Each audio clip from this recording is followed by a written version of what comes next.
หาแบบนี้รถน้ำไม้ออกแล้วไฟกระเบิดฟืนว่าเป็นไฟนี่สีดำคักแน่กันเลย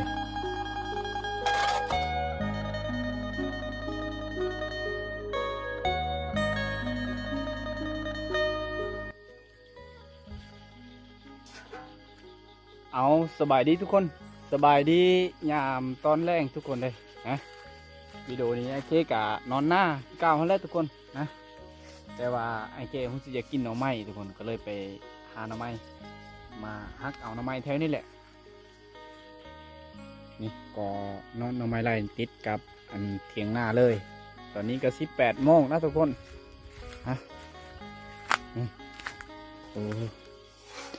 ถ้าว่าหาแถวนี้หาคุดเอาบางทีก็มันจะแสบกว่าแต่ว่าหาคุดมันยังต้องใส่เวลานะ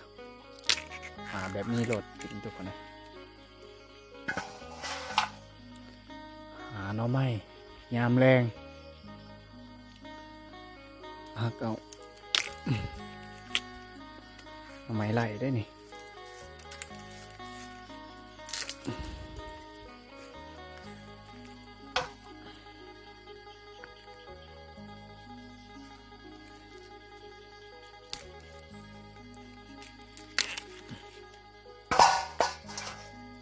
นะ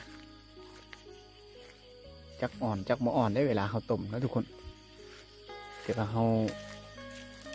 ขาอยากกินเขาก็ต้องไปหาฮักเอาแถวนี้เพราะว่ามันอยู่ติดกับเทียงนาเลยอยู่นี่นี่แม่นแล้วตัวนี้แม่นแล้วน้ำไม้ออกแล้วตัวนี้ก็ได้ถือเสียมกับอยู่เฮือนอยู่เทียงนาแหละมันก็จะมืดแน่นะ18 โมงปลายแล้วตอนนี้บรรยากาศมันก็เริ่มมืดแล้ว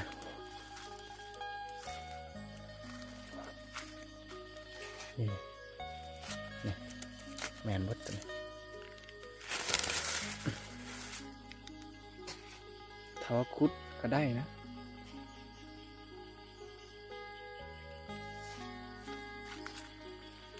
ประมาณ10 หน่อก็พอกินนะคนเดียว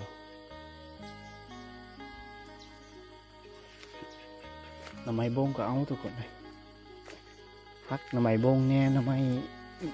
ม้ไล่แน่มาปนกัน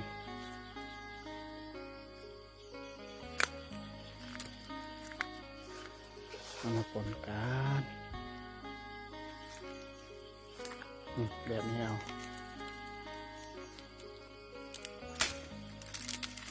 แบบนี้ต้องจัด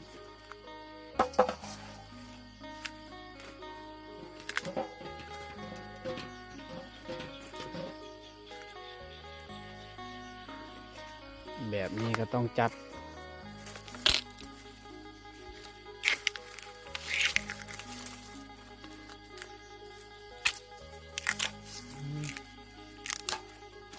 บ่ได้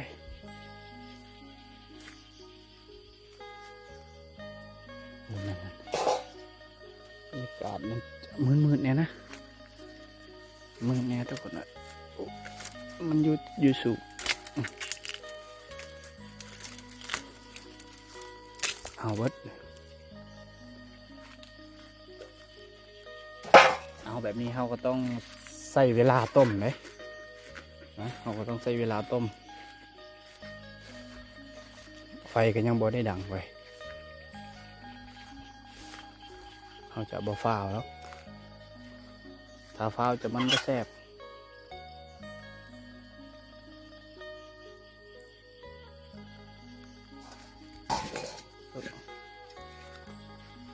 ทำไมเสียงเขียดอัก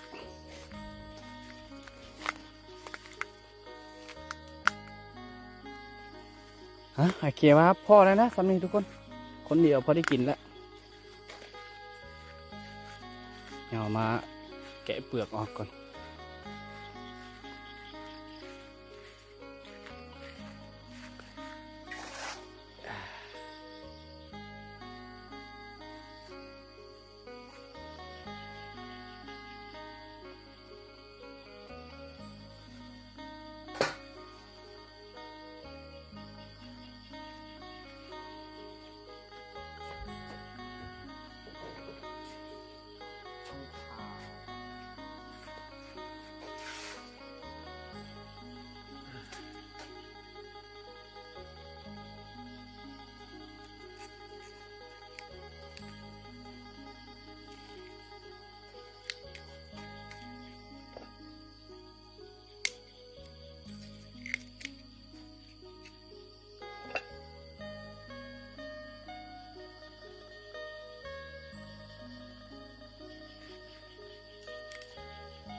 ฝนสิตกนะอากาศ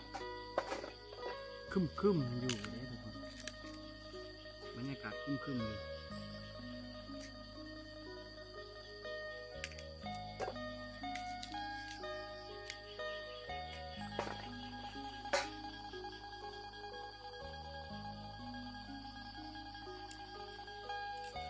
ฮอดฤดูกาลหน่อไม้ไร่นี่โอ้แซ่บกิน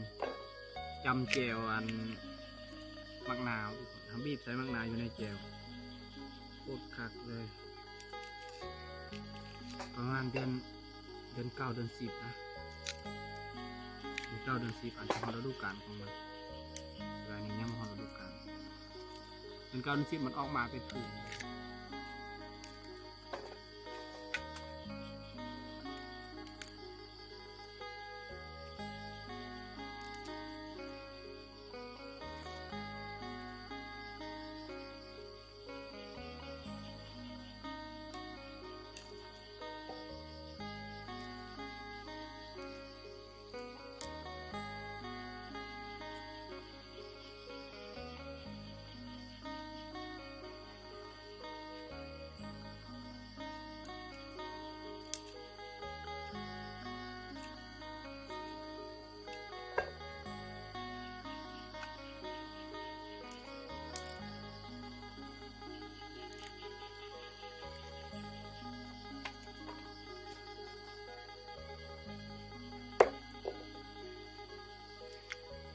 บ่มีเล็บนะแกะเปลือกหน่อไม้มันยากเลยทุกคน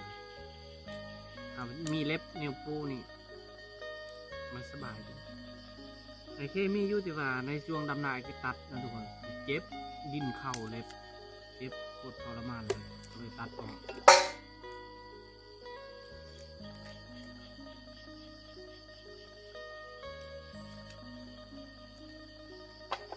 ตอนนี้บรรยากาศก็จะเริ่มมืดแล้วนะยังบริทันดังไฟยังบริทันเฮ็ดอย่างนั้นหลังจากแกะเปลือกแล้วก็สิขึ้นดังไฟหลังจากดังไฟแล้วก็สิต้มเลยยังบริทันขึ้นเขาแรงเลยทุกคนขึ้นใจดำหน้าอาบน้ำแล้วตอนนี้อ่อนคักตัวนี้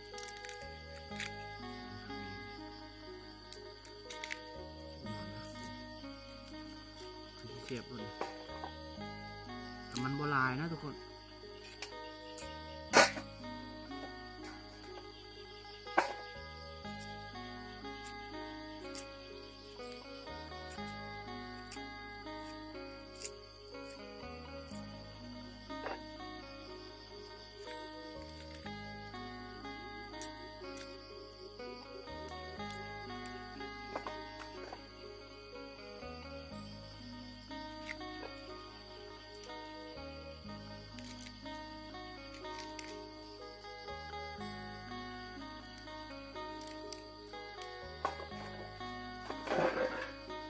อันนี้พอได้กินดูเอา10 ปากเลย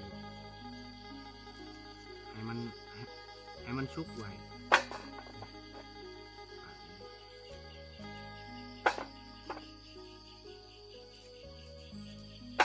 ต้มหน่อไม้ยำแรงมันแซ่บสมัยวะตอนแรงทุกคนเลยตอนนี้แกะเปลือกหน่อไม้กะสำเร็จแล้วนะทุกคนกะพอได้กินอยู่นี่นะเดี๋ยวเราสิขึ้นดังไฟนะทุกคนเลยมันก็จะเริ่มมืดแล้วนะทุกคนนะนี่ในที่สุดก็ได้แล้วนะทุกคนตอนนี้ไอเคสิมาดังไฟก่อนโอ้ยเอาไฟยั่งอยู่เลยดังไฟสีต้มมามันต้องใส่เวลาอีกประมาณ30 นาทีนี่แหละเพื่อสิได้กินนะทุกคนเลยให้มันสุกนะไฟกระเบิดฟืนบ่เป็นไฟ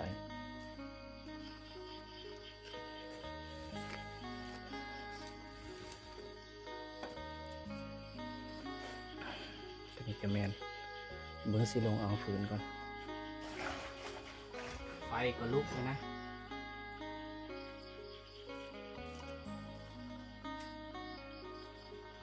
าดเราต้องปาดแบบนี้ขอให้มันอ่อนให้สุดนี่บ่ได้แกงนะทุกคนต้มเอาต้มใส่เกลือแล้วก็จ้ำแจ่วบางทีก็ขัดกัน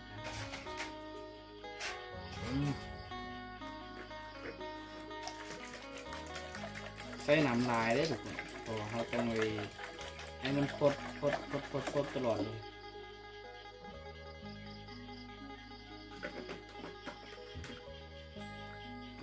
เพียงนี้นะเอาเพิ่มอีกนะ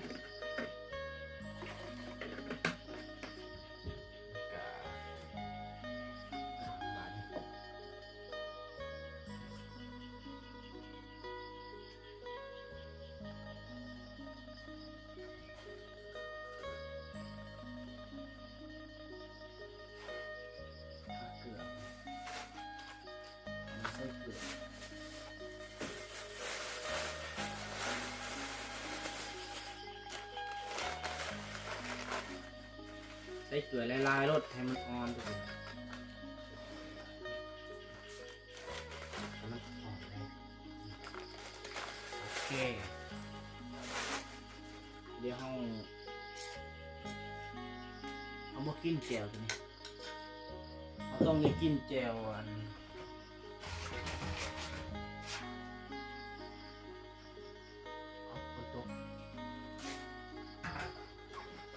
กินแจ่วเผานะ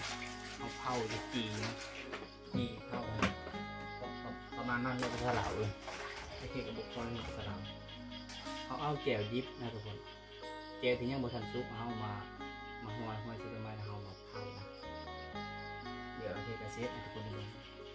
ว่ามาจำเสียงเลยผ่านไปหลายนาทีตอนนี้ก็19 โมงหรือว่า7 โมงไปป่ายแล้วได้ทุกคนปลาย32 7 โมงครึ่งเริ่มสุกแล้วตอนนี้นะเราใส่เกลือแล้วมาแล้วเราสิใส่แป้งนัวอีกใส่ผงชูรสแป้งนัว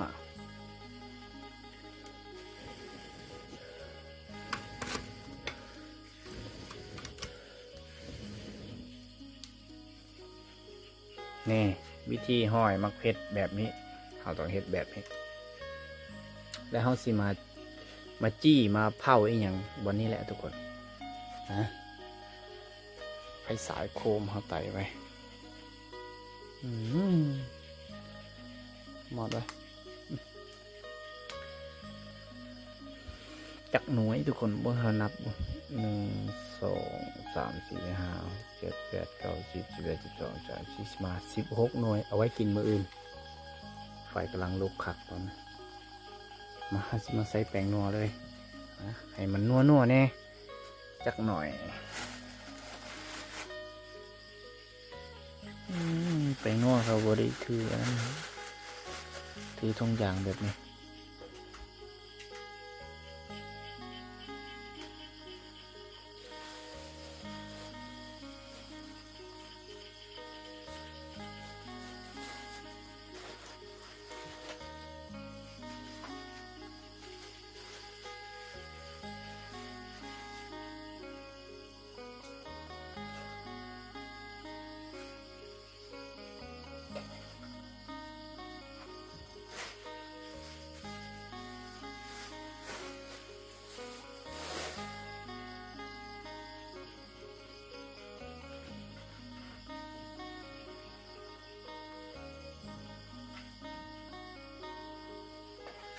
วันนี้เราจีมักเผ็ด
นำหลังมือนี่แหละแบบนี้แหละอาหารตอนแรก8 โมงเลยได้ทุกคนเลย20 โมงแล้วยังบ่ทันกินข้าวให้หน่อไม้สุกก่อนเป็นชั่วโมงนะไอเคว่า30 นาทีชั่วโมงปลายทุกคนเพื่อสิสุก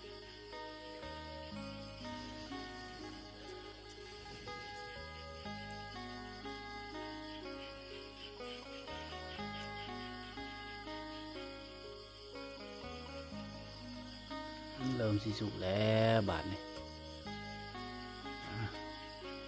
มันยังสีเขียวอยู่แต่ว่าสีเขียวกับยามันนะทุกคนเพราะว่าเราหิ้วข้าวเลย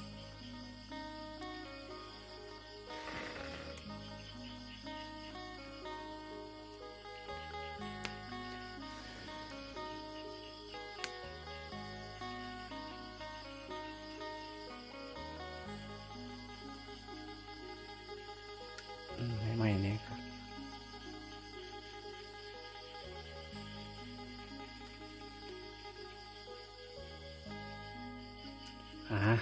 นี่สีดำคักแน่ในที่สุดก็สุกเลยได้แบบนี้เลยนะวางไว้บัดนี้เอาถ้วยก่อนถ้วยขอนไฟ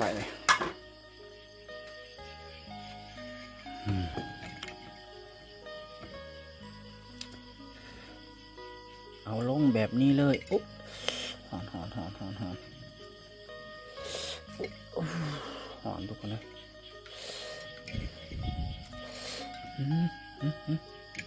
หอนถ้ามีแมงดาให้คักทุกคนเลยถ้ามีแมงดาอาจจะคักกว่านี้มาปนใส่แมงดาเลยว้ายสุดยอดทุกคนเลยอันนี้นะสิจับหน่อไม้นี่แหละนะใส่เกลือไปนี่เห็ดแจ่วเราต้องทายให้มันแซ่บเราต้องใส่แป้งนัวหลายๆนะใส่ผงชูรสหลายๆให้มันออกแบบหวานๆหน่อยนึงปูปลานอนหน้าดีมาเรียบร้อยไปแล้วมาเฮ็ดเขาจะบ่ต้องใส่สากก็ได้เห็ดแบบนี้ก็ได้ทุกคนเลยนี่เดี๋ยวใส่น้ำนี่แหละบ่ต้องใส่สากก็ได้บ่ต้องตำใส่ครกก็ได้เพราะว่ามันสุกเลยเด้เขากะเฮ็ดให้มันสุกแล้วเขาเผาเขาจีนี่แหละ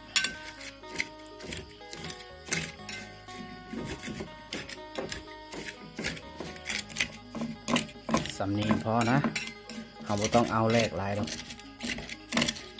แล้วมาใส่น้ำละลายนี่แหละยึกโอเคไม่ต้องใส่ลายใส่พอดีเฮาสิจำอะไรทุกคน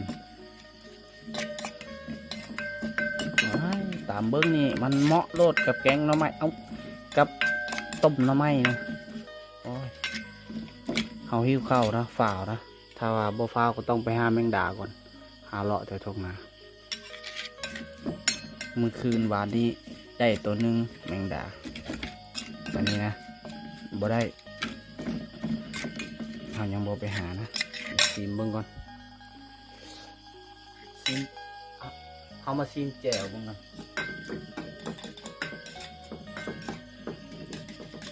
ซีมแจ่วได้หมดเป็นอาหารได้ทุกคนซีมแจ่วกับน้ำไม้ได้ตัวไหน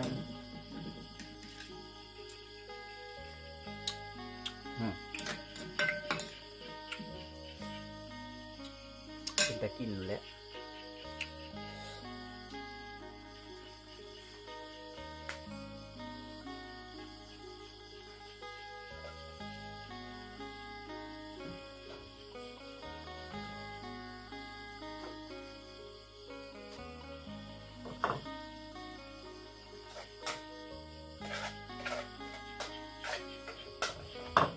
สุกแล้ว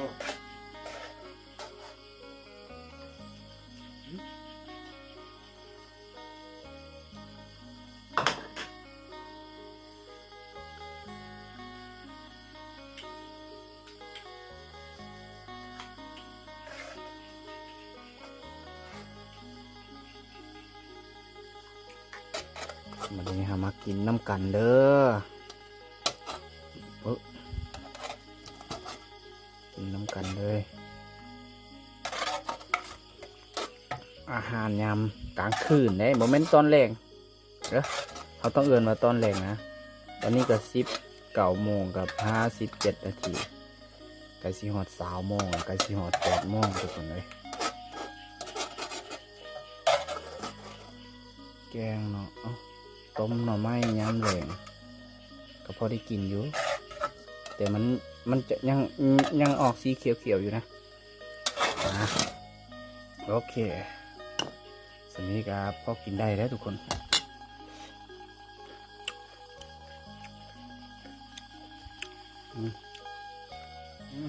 มันยังบอกปันได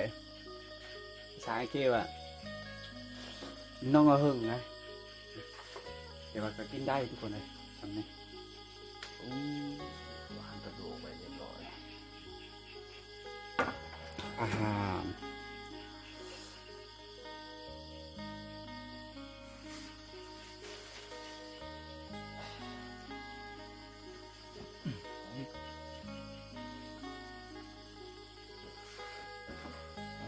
เสื้อและกินข้าวห้อนที่เป็นตั้งไฟนี่เก็บเข้ากับว่าได้ทีเอาใส่ทุกอย่าง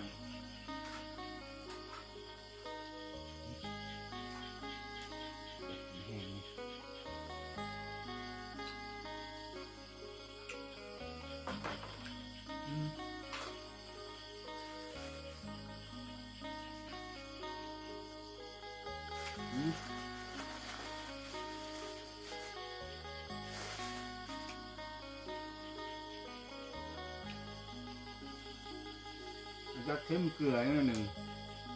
นะ